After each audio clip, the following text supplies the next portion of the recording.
안녕하세요. 골든클럽 세계금융연구원 원장 정기준입니다. 모처럼 좋은 한 주입니다. 코스피 지수 반등이 많이 했어요. 반도체 주식도 올라가고 제약 종목들도 올라갔고요. 일부 테마들도 살아나는 것 같고 시장에 약간 좀 개인 투자자들이 좋아할 만한 투기성 종목들도 흐름이 괜찮았습니다. 한국 주식 시장만 오른 건 아닙니다. 뉴욕 증시도 올랐고 많이 떨어졌던 일본 증시도 낙폭 대부분 회복을 한 상태입니다.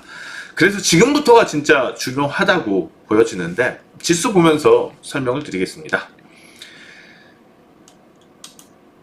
코스피인데요. 코스피 흐름을 보시면 오늘 계속 이제 우리가 물론 일봉 하나하나 보는 분석에 대해서 그렇게 중요하게 생각하고 있지는 않지만은 다만 그것의 의미나 해석을 하는 데 있어서는 좀 중요한 부분이 있다고 봐요. 그동안 반등을 하면서도 장중에 계속해서 매물은 나왔었단 말이죠.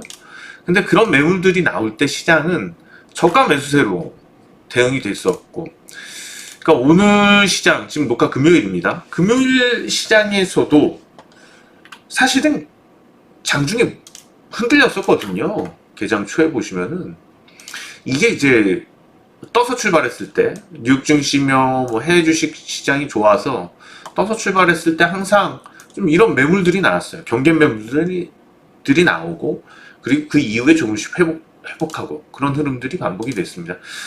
그러니까 시장이 반등을 하는 것은 글로벌 트렌드라고 하더라도 장중에 이제 분위기들을 보게 되면은 조금 차이는 있습니다. 그것들을 좀 해석하는데 적극적으로 가격을 높이면서 사는 세력은 없어요. 그런데 어떤 기회가 된다면은 야금야금 좋은 주식들을 모아가는 세력들의 움직임은 활발합니다. 그래서 가능성이 있다고 볼 수 있는 것이고요. 그렇다고 한국 주식시장이 그렇게 잘 나갔냐? 꼭 그런 건 아니에요. 해외 주식 시황을 보게 되면 나스닥 같은 경우에는 보시는 것처럼 급락했을 때 가격 이상을 넘었죠. 지금 이제 본격적인 저항 국면을 지금 매물 소화를 하면서 헤쳐나가고 있고, 한국 주식시장 다시 코스피 넘어와서 보게 되면은 한국 주식시장은 아직은 조금은 여기까지는 올라와야지 매물대죠. 조금 더, 그쵸? 그러니까 좀 나스닥에 비해서 낙폭도 컸었고 아직까지 덜 회복되었다 이렇게 보입니다. 니케이도 볼게요. 니케이가 많이 떨어졌었잖아요. 엔캐리 문제가 있었기 때문에 지금 그러니까는 시황을 이렇게 어떻게 보면 거지같이 만들어 놓은 거는 엔캐리에 대한 우려 때문이었습니다. 사실 미국의 경제 전망 이런 부분들도 약간의 우려는 있었지만 실질적으로 그런 부분이 단기적으로 이렇게 폭락시킬 수는 없거든요. 지수를요. 그거는 이제 엔캐리에 대한 어떤 수급적인 우려가 오히려 역으로 시장의 포지션, 반대 포지션에 대한 공격, 투기적인 엔캐리에 대한 우려의 반대 포지션, 그러니까 매도 공격이 진행이 되었다는 거죠. 그게 한국만 피한다고 피해질 수 있는 건 아니잖아요. 그러니까 한국만 공매도가 없다고 해서 피해갈 수 있는 건 아니에요. 그러니까는 어떤 측면에서 보면은 공매도 금지라는 게 참 의미가 없어요. 다른 시각에서 본다면은 해지할 수 있는 수단이, 현물을 해지할 수 있는 수단이 제한되기 때문에 오히려 시장 질이 떨어지는 거죠. 어차피 글로벌 주식시장 투기적으로 공격 당해서 떨어질 때 똑같이 공격 당합니다. 공매도가 있던 없던. 그러니까 이번에 보면은 그대로 여실히 드러나잖아요. 그쵸? 그런 정책적인 부분들도 좀 꼼꼼하게 들여다보고 생각이 되면 좋겠고, 니케이도 사실상 한국보다는 반등 탄력도가 조금은 더 강했다고 보입니다.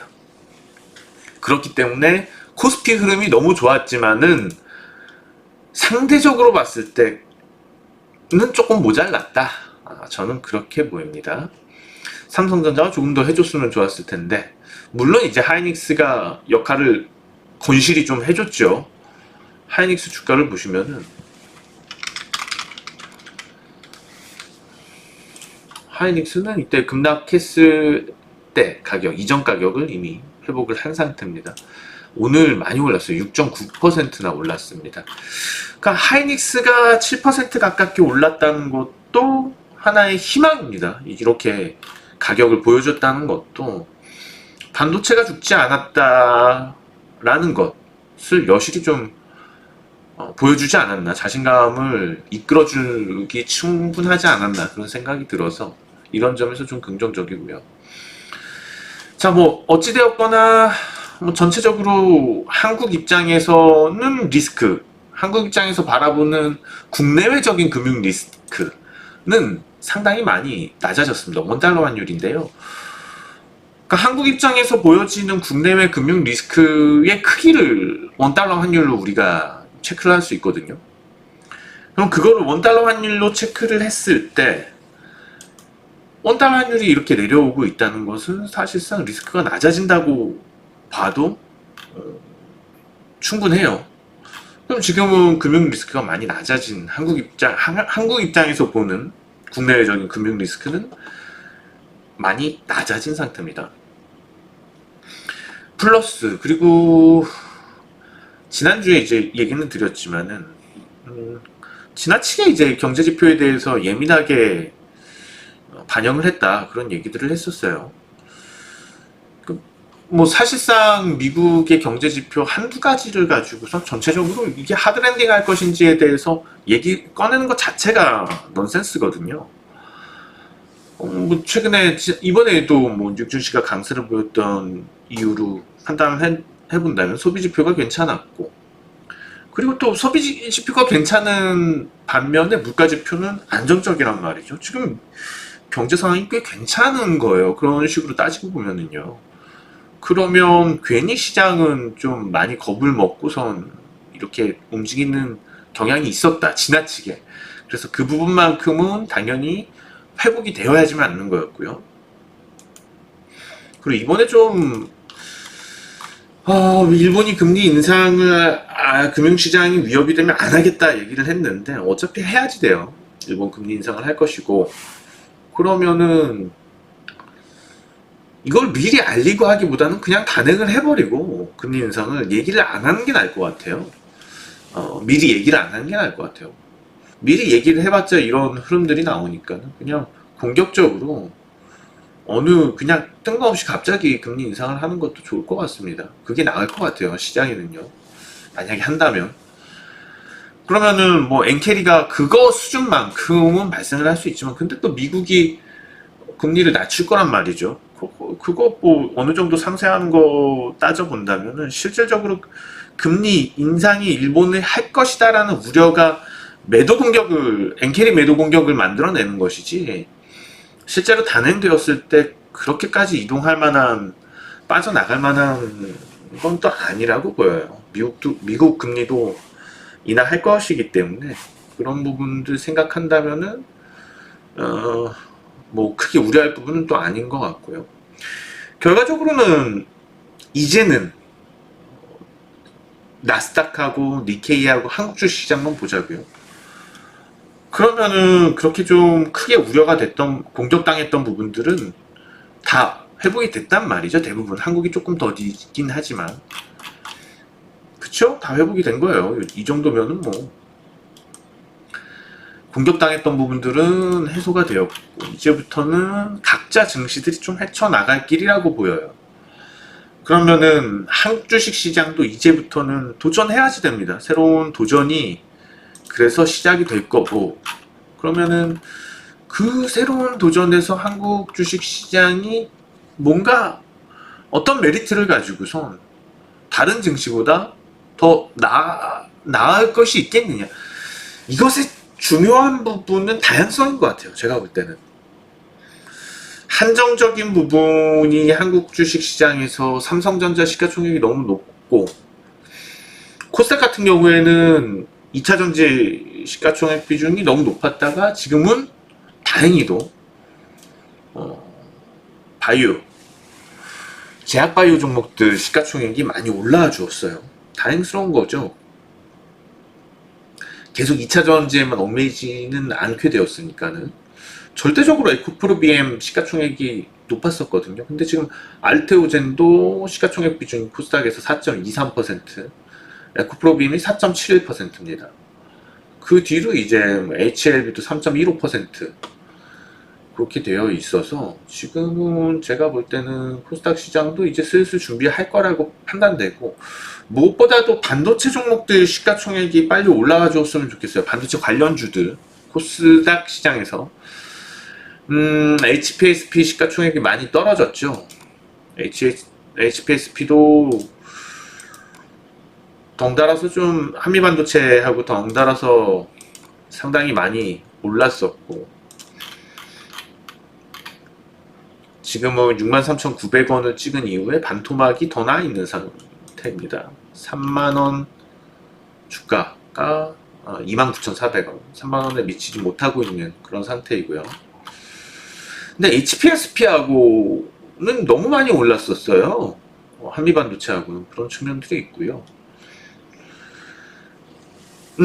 한국 주식시장이 도전할 수 있다는 거는 지난번에도 얘기는 드렸지만, 뭐 전력과 관련된 종목들이라든지 아니면은 무기산업, 한국의 무기산업들, 그 다음에 중공업, 이번에는 그런 종목들이 좀 안 올랐죠. 왜냐하면은 떨어진 게 없으니까. 현대중공업 같은 경우에도 안 올랐어요. 떨어진 게 없어서. 그쵸?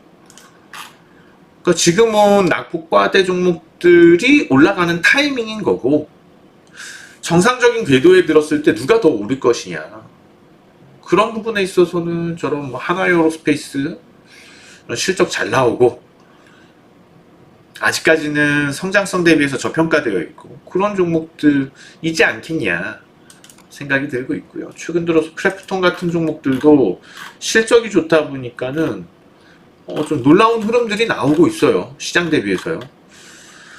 그래서 뭔가 이제 한국만의 어떤 좀 좋은 업종들이 발굴이 되면서 그쪽으로 수급이 추가로, 그러니까 뭐 반도체 종목들도 올라가면서 같이 올라가는 흐름들, 그런 기조들이 나와 주어야지만 한국 주식 시장만의 더 탄력적인 흐름을 볼 수 있다는 거죠. 거기 도전이 돼야지 되는데 저는 가능성이 높다고 최근에 좀 얘기할 수 있는 게, 투기 성향이 많이 늘었어요. 주식시장에서 이러는 동안. 물론 이제 그 투기적 성향 역시도 추세 폭락한 종목들이 있죠.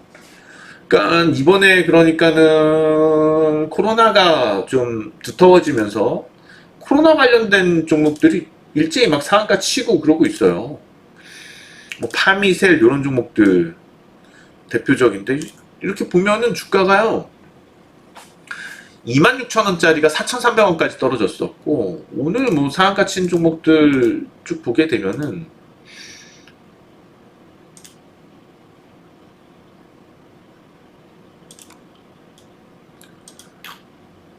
K바이오 이런 종목들도 4,140원 하다가 225원까지 떨어졌었던 그런 종목들입니다. 우정바이오 역시 14,000원 하다가 1,100원까지 떨어졌죠. 10분의 1 토막. 그러니까는 추세 폭락한 종목들의 반등입니다. 웰크론 역시도 마찬가지고요. 웰크론도 보시면은 얼마예요? 1,700원에서 1,984원까지 떨어진 거죠. 코로나 때 그런 종목들, 그러니까 추세적으로 폭락한 데다가 추가적으로 이번에 더 떨어졌던, 시장이 폭락할 때 같이 떨어졌던, 거기에 이제 수급이 붙는 거기 때문에 당연히 이런 종목들에 대해서 우리가 중장기적 관점으로 접근하는 것은 좋지 않습니다. 특히 위험해 보입니다. 그렇게 접근하는 거는요. 그 대신에 그거는 위험하지만은 이런 종목에 막 상한가들이 계속 쭉 치고 나오고, 그리고 얼마 전까지만 해도 좀 작은 종목들 실적 좋다고 얘기 나오면 오히려 실적 발표하고선 무너졌죠. 훅 무너졌죠. 근데 지금 보시면은 실적 좋은 얘기들 나오면은 막 상한가 나오고 그래요. XTX 엔진 상한가 실적 얘기 나오면서 분위기가 바뀌었다는 거죠. 그러니까 지금 투기적 성향들이 이렇게 나타나고 있기 때문에 시장의 수급이 좋아질 가능성이 다분하다고 보여요. 그러니까 시장의 수급이 좋아진다면은 아까 말씀드렸던 그런 뭐 오늘 이번 주에 올라서 못 올랐던 뭐 산업 관련된 종목들, 그런 쪽 뭐 건설주도 마찬가지가 될 수 있을 것 같고요. 현대중공업이며 뭐 하나에어로스페이스며 반도체랑 같이 올라가야 되겠죠. 그러니까 단순히 오늘 이제 하이닉스가 오른 것을 보면은 낙폭과대로 오른 건 아니란 말이에요. 그쵸? 그러면은 반도체 관련주들도 가능성, 다시 부활할 가능성은 충분히 존재한다고 봐야지요. 그래서 제가 아까 말씀드렸던 업종, 올라갈 수 있는 업종의 다양성을 따졌을 때 결코 한국 주식시장이 지금 그렇게 불리하진 않다고 보여요. 그래서 얼만큼 빠르게 그게 이제 투기적 성향들이 중장기적 투자를 할 수 있는 종목들로 옮겨오느냐, 그 부분이 중요할 것 같습니다. 이거는 근데 아직은 좀 더 지켜봐야지 돼요. 그러니까 시장의 투기적 성향들이 지금처럼 계속 나타나다 보면은 우리 이제 코인 쪽으로 자금 쏠릴 때 있잖아요. 그때랑 마찬가지로 주식시장으로 일단 투기꾼들이 많이 몰리게 됩니다. 그럼 주식시장으로 투기꾼들이 몰렸을 때 그때 새로운 자금들이 이제 코인 시장보다는 주식 시장에 유입이 되면서 우량주들도 같이 본단 말이죠. 중장기적으로 갈 수 있는 큰 구찌들도 들어온다는 거죠. 큰 자산들도 들어오기 마련이고, 이거는 또 기관하고도 연관이 될 수 있는 거고요. 그래서 뭐 이렇게 놓고 봤을 때 제 판단에는 조금 시간은 두겠지만 한국 주식 시장의 전망이 그래서 더 밝지 않을까라는 생각도 듭니다. 아직까지는 지수가 그렇게 다른 증시에 비해서 니케이나 나스닥에 비해서 혼자서 막 튀어서 가고 그러기가 쉽지는 않을 거예요. 그렇지만은 코스피도 지금 여건들, 국내 주식시장도 여건들을 봤을 때는 오히려 이렇게 어떻게 보면은 그냥 길 건너가고 있다 뒤통수 한 대 팍 맞은 거거든요. 뒤통수 그렇게 한 대 팍 맞으면서 좀 정신을 차렸다고 보여요. 그래서 투기적인 성향도 이후에 많이 살아난 거고,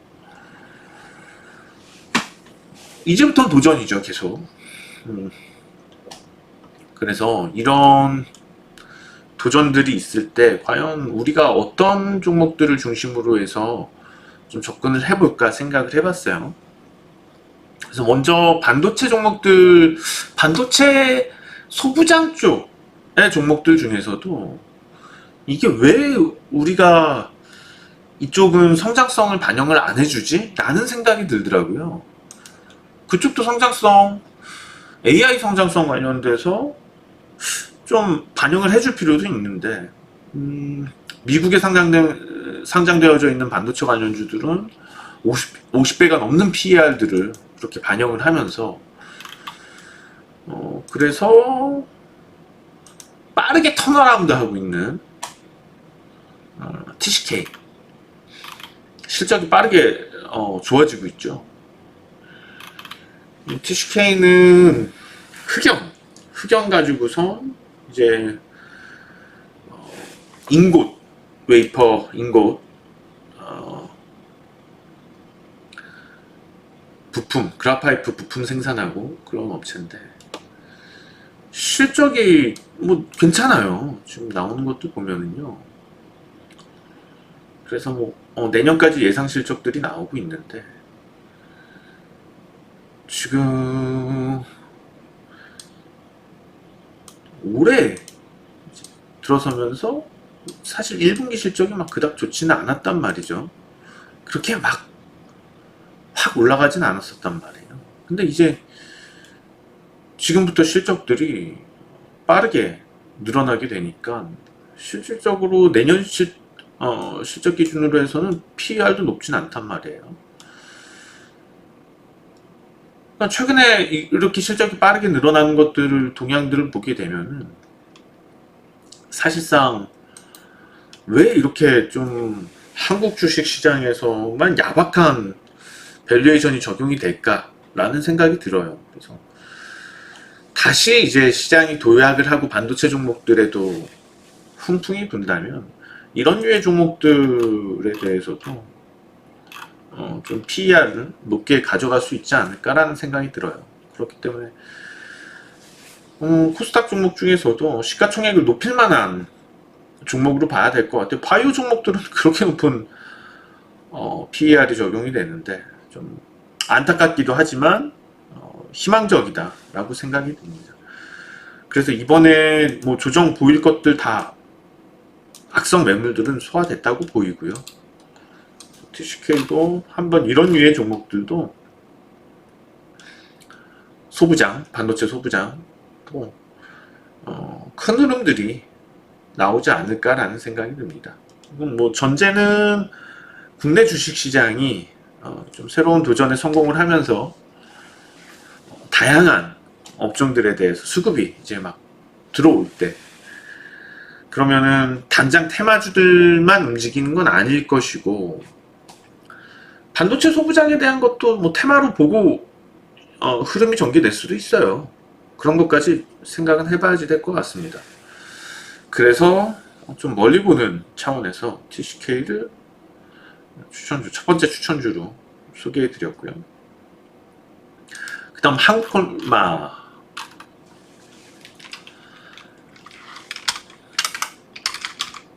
한국콜마가 한국의 이제 대표적인 화장품 ODM 업체잖아요. 근데 이제 한국 화장품 제조 뭐 그런 회사들 주가가 많이 올랐고 그런 거에 비해서 참 좀 더디죠 그럼요. 근데 이번에 뭐 화장품 유통기업에 버크셔에서 투자한 소식도 나왔고 한콜마 같은 경우에는 해외 자회사들이 또 다 돼 있어요. 거기서도 생산을 하고 있기 때문에 미국에도 있고 직접적인 그런 부분들에서는 어떤 수혜적 종목이 되기 충분하다고 보입니다. 그에 비해서 주가는 참 저렴하다. 너무 한국 주식시장에서는 이런 종목들에 대해서 야박한 것 같아요. PER 주는 것들이. 그럴 만한 것도 너무 지나치게 IT와 관련된 부분들, 그 인터넷 관련된 쪽, 그러니까 나스닥 시장을 얘기하는 건데 그런 쪽에만 지나치게 높은 PER 밸류에이션을 주다 보니까 상대적으로 생산하는 쪽에 대한 PER은 너무 야박했던 것 같습니다. 그렇지만 좀 이제 한국 주식시장이 그런 쪽의 새로운 도전이 시작이 되면서 생산하는 쪽의 밸류에이션을 높이는 오히려 그러니까 그동안은 그런 IT나 이런 쪽에 지나치게 글로벌 주식시장이 높은 밸류에이션을 줬다면 이제는 이런 쪽으로 그 밸류에이션 높았던 버블들 어떻게 보면 엔비디아나 테슬라 같은 경우는 버블 많이 무너졌잖아요.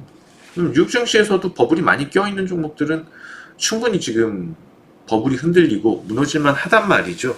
그럼 그런 수급들이 좀 제조업에 중점이 된 산업들로 넘어올 수 있지 않을까 그런 기대가 됩니다. 그렇기 때문에 한국콜마에 대해서도 추천을 드리는 거고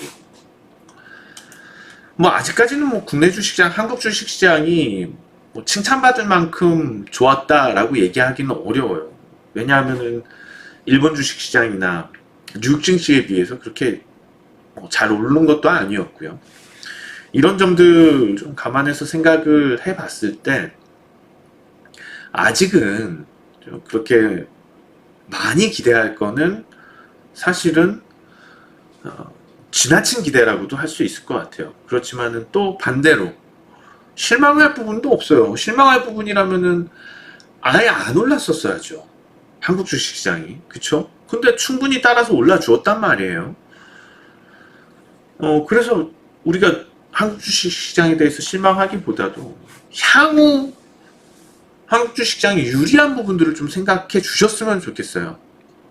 괜히 중공업, 현대중공업이며 뭐 최근에 조선주들 많이 올랐던 거 아니거든요. 그리고 또 무기 관련된 LIG 넥스원이라든지 하나에어로스페이스라든지 괜히 올랐던 건 아니란 말이죠. 한국의 이제 생산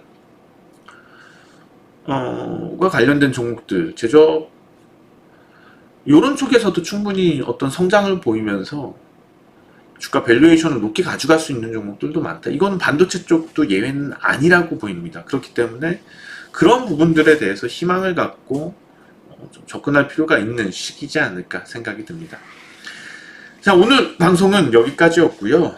다음 주 시장은 저항권에 좀 진입하게 됩니다. 이 저항권에서 새롭게 어떤 업종들이 좀 튀어 올라오는지 우리가 좀 관전 포인트로 보면 좋을 것 같습니다. 지금까지 정기준 원장이었습니다. 고맙습니다.